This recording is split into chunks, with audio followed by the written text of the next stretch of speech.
दोस्तों, मैं मोहम्मद हफीज़ और आप देख रहे हैं मेरा YouTube channel study with Mohammad Hafeez.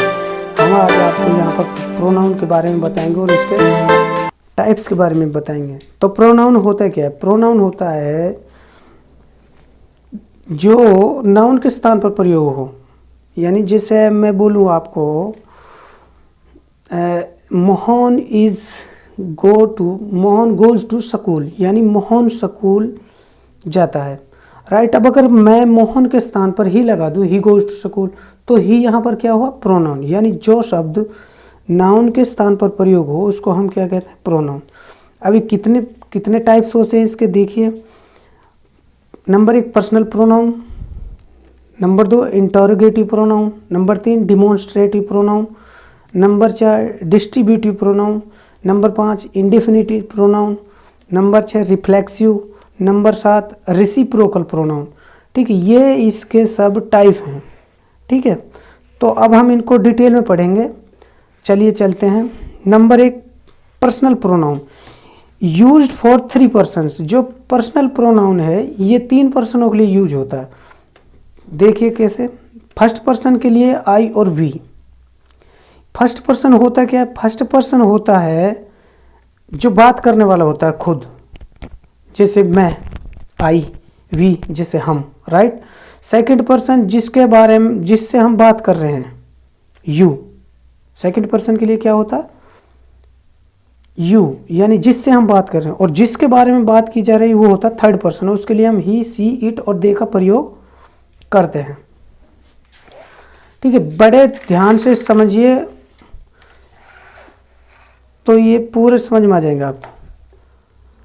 अब हम चलते हैं इंटरोगेटिव प्रोनाउन की तरफ। इंटरोगेटिव प्रोनाउन क्या होता है? यानी इंटरोगेटिव प्रोनाउन पर्सन पूछने का कार्य करता है। क्या करता है? पर्सन पूछने का काम करता है। इसके अंदर जैसे हु है, हुज है, हुम है, विच है, वाट है, ये इंटरोगेटिव प्रोनाउन के प्रकार है। यानी ये इंटरोगेटिव प्रोनाउन हैं। अब आगे देखिए, हु, हुज और हुम का प्रयोग कैसे करते हैं हम। हु, हुज और हुम का प्रयोग व्यक्तियों के लिए होता है, जबकि वट का प्रयोग वस्तुओं के लिए होता है, और विच का प्रयोग व्यक्ति और वस्तु दोनों के लिए होता है। विच जो है ये सदैव सिलेक्शन प्रकट करता है। जो हु है, हु का प्रयोग सब्जेक्ट की तरह होता है, जबकि हुम का प्रयोग ऑब्जेक्ट की तरह होता है। हुज का पजेसिव फॉर्म में होता है प्रयोग, जबकि वाट, विच का प्रयोग सब्जेक्ट और ऑब्जेक्ट दोनों तरह से किया जाता है। एग्जाम्पल देखिए आप, व्हाट इज योर फादर, यानी ये यहाँ पर पर्सन पूछने का काम कर रहा। हुज फ्रॉग इज दिस, यहाँ पर भी पर्सन पूछने का काम कर रहा है।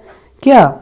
देखिए ये व्हाट इज योर फादर, और हुज दिस फ्रॉग, यानी ये फ्रॉग किसका है? तो ये क्वेश्चन कर रहा है यहाँ पर। अब इसी तरह ये होता है रिलेटिव प्रोनाउन। रिलेटिव का मतलब क्या होता है? यानी ये दो वाक्यों को आपस में जोड़ता है, यानी दो वाक्यों को जोड़ता है, यानी अपने से पहले नाउन से संबंध प्रकट करता है। यानी जो अपने आप से पहले जो नाउन आती है उससे संबंध प्रकट करता है। यानी हु, हुम, दैट और विच, ये इसके उदाहरण है रिलेटिव प्रोनाउन के। दूसरी बात क्या है कि इसका प्रयोग 2 प्रकार से होता है। Number 1 कंटिन्यूटिव, number 2 restrictive. 2 तरीके से इसका प्रयोग होता है। कंटिन्यूटिव में क्या होता है? ये अपने से पहले नाउन की विशेषता प्रकट नहीं करता। यानी जो अपने से पहले नाउन आती है इसके अंदर जो ये प्रोनाउन है ये अब उसकी विशेषता प्रकट नहीं करता। जैसे I met a Ram who returned my book, यहाँ पर जो हु है ये राम की विशेषता प्रकट नहीं कर रहा। हु, विच, इनसे पहले कॉमा लगाते हैं, यानी हु और जो विच होता है इनसे पहले क्या लगाते हैं? कॉमा। रिस्ट्रिक्टिव प्रोनाउन रिस्ट्रिक्टिव तौर पर कैसे प्रयोग होता है इसका? अपने से पहले नाउन की विशेषता बताते हैं। अपने से पहले क्या बताते हैं? अपने से पहले जो नाउन आती है उसकी विशेषता बताता है। यानी इसका 2 तरीके से प्रयोग होता है रिलेटिव प्रोनाउन का, कंटिन्यूटिव और रिस्ट्रिक्टिव। अब यहाँ पर देखिए रिस्ट्रिक्टिव तौर पर I know that the boy who abused me, यानी जो यहाँ पर ये हु है इसने अपने से पहले इस लड़के के बारे में बताया कि वो मुझे गाली देता है, राइट। जो दैट है ये बुक के बारे में बता रहा है। ठीक है, समझ में आई? अब हम देखते हैं डिस्ट्रीब्यूटिव प्रोनाउन के बारे में। डिस्ट्रीब्यूटिव प्रोनाउन क्या? डिस्ट्रीब्यूटिव का ऑलरेडी मतलब ये दिख रहा है कि ये व्यक्तियों वस्तुओं में से प्रत्येक को सूचित करते हैं, यानी एक को सूचित करता। इसके एग्जाम्पल हैं either, neither, none, each, any. Either, neither का प्रयोग दो के लिए होता है। आइदर और नाइदर का प्रयोग दो के लिए होता है। ईच का दो या दो से अधिक के लिए होता है, जबकि एनी, नन और नो वन का प्रयोग दो से अधिक के लिए होता है। एग्जाम्पल देखिए, eat either of these 2 bananas, either 2 bananas, each of you can do this sum. यहां पे ईच का प्रयोग कैसे हुआ? दो से अधिक के लिए। None of them can do this, यानी इसको कोई नहीं कर सकता। ठीक है, अगर समझ में ना आए तो क्लास को बार बार देखिए तो इजीली समझ में आ जाएगा। डिमॉन्स्ट्रेटिव का मतलब क्या होता है? संकेतवाचक सर्वनाम, राइट। ये नाउन की ओर संकेत करता है, जैसे this, that, these, those, not. परंतु ये देखिए, ये बड़ी इंपॉर्टेंट बात, इनके तुरंत बाद वर्ब आता है। डिमॉन्स्ट्रेटिव में दिस, दैट, दीज, दोज के जस्ट बाद क्या आता है? वर्ब। जो दिस और दीज होती हैं ये समीपता को प्रकट करते हैं। क्या करते हैं? समीपता को प्रकट करते हैं, जबकि दैट, दोज दूरी को प्रकट करते हैं। For example, this is my house, ये समीपता को प्रकट करता है कि ये हाउस मेरा है।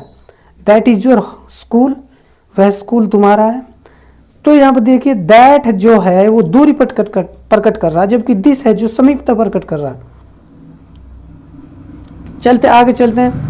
इंडेफिनेटिव प्रोनाउन क्या होता है? ये अनिश्चित प्रोनाउन होते हैं, यानी निश्चित व्यक्ति या वस्तुओं का बोध नहीं कराता। इसके एग्जाम्पल क्या है? No, no one, some, many, somebody, anybody, nobody, other, all और फ्यू। जैसे एग्जाम्पल देखिए, नेवर अब्यूज अदर्स, समझे? यहां पर नेवर अब्यूज अदर्स, कोई निश्चित नहीं है। अदर्स यानी दूसरों को गाली मत दीजिए। अब वहां पर ये नहीं है कि भाई अनिश्चित है, कितनी भी संख्या हो सकती है। Somebody has stolen my purse, यानी कोई है जिसने मेरी पर्स को चुराया है। अरे वो समझ रहे हो ना आप? ये इसी तरह जो ये रिफ्लेक्सिव प्रोनाउन है, यहां पर क्या रिफ्लेक्सिव प्रोनाउन, इससे काम का प्रभाव सब्जेक्ट पर पड़ता है। यानी काम का प्रभाव किस पर पड़ता है? सब्जेक्ट पर। जैसे my self, him self, her self. Note यहाँ पर देखिए, माई, हिम, हर, इट, वन के साथ सेल्फ लगाते हैं। क्या लगाते हैं? सेल्फ। किसके साथ? माई, हिम, हर, इट और वन के साथ सेल्फ लगाते हैं, जबकि आवर तथा देम के साथ सेल्फ लगाते हैं। आवर और देम के साथ क्या लगाते हैं? सेल्फ। यदि यूअर, क्या यूअर का प्रयोग एक व्यक्ति के लिए हो तो, किसके लिए? एक व्यक्ति के लिए हो तो सेल्फ का प्रयोग लगाते हैं। यदि एक से अधिक के लिए हो तो सेल्फ का प्रयोग करते हैं। यानी यहाँ पर क्या हुआ कि एक के लिए तो सेल्फ और एक से ज़्यादा के लिए सेल्फ का प्रयोग करते हैं। हम पर्सनल प्रोनाउन के साथ लगाते हैं सेल्फ और सेल्फ। जैसे मैं यहाँ पर आप बताता हूँ, आई हर्ट माई सेल्फ। क्या? I hurt myself, we hide ourself. ठीक, आगे देखिए, रिसिप्रोकल प्रोनाउन क्या होता है? ये दो प्रोनाउन के मिलने से बनता है और परस्पर संबंध प्रकट करता है। जैसे यहाँ पर दो प्रोनाउन ईच और अदर, ईच अदर तथा वन अनोदर, यानी दो हैं, वन और अनोदर दो प्रोनाउन हैं। ये दो के लिए प्रयोग होता है। ईच अदर किसके लिए प्रयोग होता है? दो के लिए। वन अनोदर दो से अधिक के लिए प्रयोग होता है। वन अनोदर किसके लिए प्रयोग होता है? दो से अधिक के लिए। जैसे यहाँ पर देखिए, the girls helped one another, यानी जो लड़कियां वो एक दूसरे की मदद करती हैं। यहाँ पर देखिए, इम्फेटिक प्रोनाउन क्या होता है? इम्फेटिक प्रोनाउन का प्रयोग जोर डालने के लिए होता है। क्या? ये जोर डालता है, ठीक है, जोर लगाने के लिए होता है। ये भी रिसिप्रोकल प्रोनाउन की तरह है। किसकी? रिफ्लेक्सिव प्रोनाउन की तरह, सॉरी, ये भी रिफ्लेक्सिव प्रोनाउन की तरह है। इसमें भी पर्सनल प्रोनाउन के साथ सेल्फ और सेल्फ का प्रयोग किया जाता है। ठीक है, इम्फेटिक प्रोनाउन। परंतु यहां पर यह बहुत इंपॉर्टेंट बात है, नोट, ये जरूर देखिए, सब्जेक्ट के तुरंत बाद या पास या सेंटेंस के बीच में प्रयोग होता है। किसका? एम्फेटिक प्रोनाउन का। कहाँ होता है? या तो सब्जेक्ट के तुरंत बाद या फिर सेंटेंस के बीच में, यानी या तो सब्जेक्ट के तुरंत बाद या पास में होगा और या सेंटेंस के बीच में प्रयोग होगा एम्फेटिक प्रोनाउन। जबकि जो रिफ्लेक्सिव प्रोनाउन है, यानी ये रिफ्लेक्सिव की तरह का तो है दिखने में और वही उसी की तरह लगता है। जो रिफ्लेक्सिव प्रोनाउन है ये वर्ब या ऑब्जेक्ट के बाद आता है, यानी जो रिफ्लेक्सिव प्रोनाउन है ये वर्ब या ऑब्जेक्ट के बाद आता है या सेंटेंस के बीच में आता है या इसका प्रयोग सब्जेक्ट से दूर होता है। यानी यहाँ पे क्या हुआ, एम्फेटिक प्रोनाउन सब्जेक्ट के तुरंत बाद या पास में होता है या बीच में होता है, जबकि ये सब्जेक्ट से दूर होता है। कौन सा? Reflexive. For example emphatic pronoun देखिए, he himself broke his slate, ये ही सब्जेक्ट है, इसके जस्ट बाद ही आया, राइट। रिफ्लेक्सिव देखिए, आई हर्ट माई सेल्फ, ये सब्जेक्ट यहाँ पे देख बाद में बहुत ज़्यादा दूर, ठीक है, ये बहुत ज़्यादा दूर प्रयोग हुआ सब्जेक्ट से। तो इसको देखकर आपको ये सब समझ में आ गया होगा कि मैं बताना क्या चाह रहा हूँ, ठीक है। तो दोस्तों आप इसी तरह मुझे सपोर्ट करते रहें, मैं आपके लिए वीडियो बनाता रहूँगा। अगर मेरा वीडियो आपको पसंद आया तो लाइक करें, शेयर करें और सब्सक्राइब करें। मैं इंग्लिश की पूरी इंग्लिश ग्रामर आपके लिए इस चैनल पर पढ़ाऊँगा और बड़े ध्यान से वीडियो को देखा करें और अगर समझ में ना आए तो उसको बार बार रिपीट कर देखें। और अगर नए हैं तो मेरे चैनल को सब्सक्राइब करें, लाइक करें, शेयर करें। Thank you very much.